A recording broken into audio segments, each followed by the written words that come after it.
बांग्लादेश में साल 2024 में आने वाली सियासी तब्दीली और साबिक वज़ीर आज़म शेख हसीना वाजिद के भारत फरार होने के बाद से दोनों ममालिक के ताल्लुकात में कशीदगी मुसलसल बढ़ती जा रही है और अब ये कशीदगी सियासी और सिफारती मैदान से निकलकर क्रिकेट के मैदान तक भी पहुंच गई है और बॉलीवुड स्टार शाहरुख खान भी इस तनाज़े की लपेट में आ गए हैं। भारतीय इंतहा पसंद और बीजेपी से ताल्लुक़ रखने वाले सियासतदान और कारकुन शाहरुख खान को गद्दार करार देते हुए उनकी हुब्बुल वतनी पर सवालात उठा रहे हैं। भारत और बांग्लादेश के तनाज़े में शाहरुख खान क्यों फंस गए हैं और बांग्लादेशी क्रिकेट टीम ने T20 वर्ल्ड कप खेलने के लिए भारत जाने से क्यों इनकार किया है, ये सब भी आपको बताएंगे। मगर पहले सदर ट्रंप की बात करेंगे, जिन्होंने वेनेजुएला पर हमला करने के बाद जिन दीगर ममालिक को धमकियां दी हैं या अपनी ताकत का इजहार करते हुए जिनका नाम लिया है, उनमें भारत भी शामिल है। ट्रंप ने एयरफोर्स वन में सहाफ़ियों से गुफ्तगू के दौरान भारत की जानिब से रूसी तेल की खरीदारी में कमी पर कहा कि नरेंद्र मोदी जानते थे कि मैं खुश नहीं हूँ, इसलिए वो मुझे खुश करना चाहते थे और मुझे खुश करना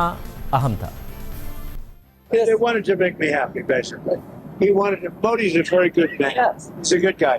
He knew I was not happy, and it was important to make me happy. They do trade, and we can raise tariffs on them very quickly, and it would be very bad for them.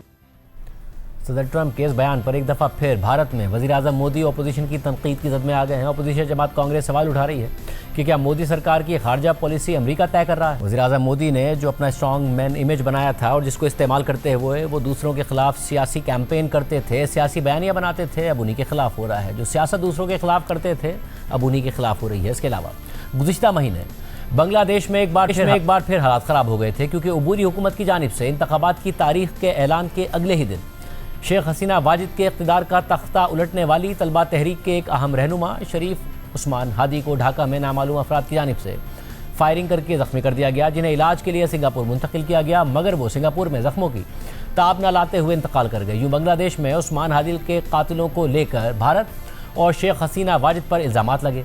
इस कत्ल को बांग्लादेश में हालात ख़राब करने और election को सबताज करने की साजिश करार दिया गया।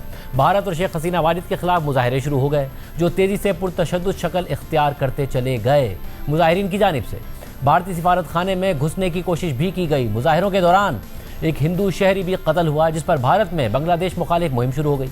बांग्लादेश से नफरत का इजहार किया जाने लगा, बांग्लादेश पर भारतीय एहसानात गिनवाए जाने लगे। भारत में बांग्लादेशी एम्बेसी के बाहर एहतजाज किया गया। साथ ही साथ हुकूमती सतह पर भी दोनों ममालिक के दरमियान शदीद तनाव देखा गया और इसी दौरान मुत्तहदा अरब अमारात में IPL 2026 का ऑक्शन हुआ तो शाहरुख खान की टीम कोलकाता नाइट राइडर्स ने बांग्लादेशी फास्ट बॉलर मुस्तफिजुर रहमान को 9 करोड़ से ज़ायद भारतीय रुपए में खरीद लिया। मुस्तफिजुर रहमान IPL के इस सीज़न में खरीदे गए वाहिद बांग्लादेशी खिलाड़ी थे और यहीं से बीजेपी के रहनुमाओं और हिंदू इंतहा पसंदों की जानिब से भारतीय हुकूमत और क्रिकेट बोर्ड पर दबाव डाला गया कि बांग्लादेशी क्रिकेटर को IPL खेलने की इजाज़त ना दी जाए। मुस्तफिजुर रहमान को कोलकाता नाइट राइडर्स के लिए ख़रीदने पर ख़ुद शाहरुख खान को कड़ी तनकीद का निशाना बनाया जाने लगा। उन्हें मुल्क से गद्दारी तक के ताने दिए गए और धमकियां भी दी गई। भारतीय क्रिकेट बोर्ड BCCI की जानिब से कोलकाता नाइट राइडर्स को बाकायदा हिदायत की गई थी कि वो बांग्लादेशी खिलाड़ी मुस्तफिजुर रहमान को अपने स्क्वाड से रिलीज़ कर दे। उन्हें मुतबादिल खिलाड़ी का ऑप्शन दिया जाएगा। इसके बाद शाहरुख खान की टीम कोलकाता नाइट राइडर्स ने ऐलान कर दिया कि उसने मुस्तफिजुर रहमान को अपनी टीम से रिलीज़ कर दिया है। भारतीय क्रिकेट बोर्ड और कोलकाता नाइट राइडर्स के मुस्तफिजुर रहमान के साथ इस रवैये के बाद बांग्लादेशी क्रिकेट बोर्ड ने इतवार को हंगामी इजलास बुला लिया और इजलास के बाद ऐलान कर कि बांग्लादेशी क्रिकेट टीम अगले महीने से शुरू होने वाले T20 वर्ल्ड कप के मैचेस खेलने भारत नहीं जाएगी। बांग्लादेशी क्रिकेट बोर्ड के एलामिया के मुताबिक बोर्ड ऑफ डायरेक्टर्स के एक हंगामी इजलास में T20 वर्ल्ड कप 2026 से मुतालिक हालिया पेशरफ्त पर गौर किया गया, जिसकी मेज़बानी भारत और श्रीलंका कर रहे हैं। मौजूदा सूरत हाल का तफसीली जायज़ा लेने, भारत में बांग्लादेशी स्क्वाड की सलामती और सिक्योरिटी से मुतालिक बढ़ते हुए खदशात और बांग्लादेशी हुकूमत के मशवरे को मद्देनज़र रखते हुए बोर्ड ऑफ डायरेक्टर्स ने फैसला किया है कि मौजूदा हालात में बांग्लादेश की कौमी टीम भारत का सफ़र नहीं करेगी। एलामिया में मुस्तफिजुर रहमान का नाम लिए बगैर लिखा गया कि बोर्ड ने गुज़िश्ता 24 घंटों की पेशरफ्त का भी जायज़ा लिया और भारत में खेले जाने वाले मैचेस में बांग्लादेश की कौमी टीम की शिरकत से मुतालिक मजमूई हालात पर गहरी तशवीश का इजहार किया। इस फैसले की रोशनी में बांग्लादेश क्रिकेट बोर्ड ने ICC से बाज़ाब्ता दरख्वास्त की है कि बांग्लादेश के तमाम मैचेस भारत से बाहर किसी और मकाम पर मुंतकिल करने पर गौर किया जाए। बोर्ड का मानना है कि ऐसा कदम बांग्लादेशी खिलाड़ियों, टीम ऑफिशल्स, बोर्ड मेंबर्स और दीगर मुतल्लिका अफराद की हिफाजत को यकीनी बनाने के लिए ज़रूरी है और इससे टीम को एक महफूज और मुनासिब माहौल में टूर्नामेंट में शिरकत का मौका मिलेगा। सिर्फ यही नहीं, आज बांग्लादेशी हुकूमत की जानिब से मुल्क में IPL के मैचेस दिखाने पर भी पाबंदी लगा दी गई है। इस हवाले से बांग्लादेश की वजारत इत्तलात व नशरियात ने बांग्लादेशी TV चैनल्स को बाज़ाब्ता ख़त के ज़रिए हिदायत जारी कर दी हैं। बांग्लादेशी हुकूमत के मुशीर खेल आसिफ नजरुल ने बांग्लादेशी क्रिकेट बोर्ड के फैसले का खैर मकदम करते हुए कहा है कि हम इस फैसले को वेलकम करते हैं जो भारतीय हुकूमत की बदतरीन कम्यूनल पॉलिसी में उठाना पड़ा है। इसके अलावा बांग्लादेश की मुशीर इत्तलात रिजवाना हसन ने कहा है कि जब दो ममालिक के दरमियान सियासी कशीदगी हो तो सकाफती तबादले और खेल कशीदगी को कम करने में मदद देते हैं, लेकिन जो कुछ हो रहा है वो बिल्कुल इसके बरक्स है। मुस्तफीजुर रहमान को सियासी वजूहात की बुनियाद पर IPL से निकाल दिया गया। हमारे लोगों के जज्बात को ठेस पहुंची है, हम इसका सख्त जवाब देंगे। हम मुस्तफीजुर रहमान को ड्रॉप करने या निकालने के जवाब को तस्लीम नहीं करते।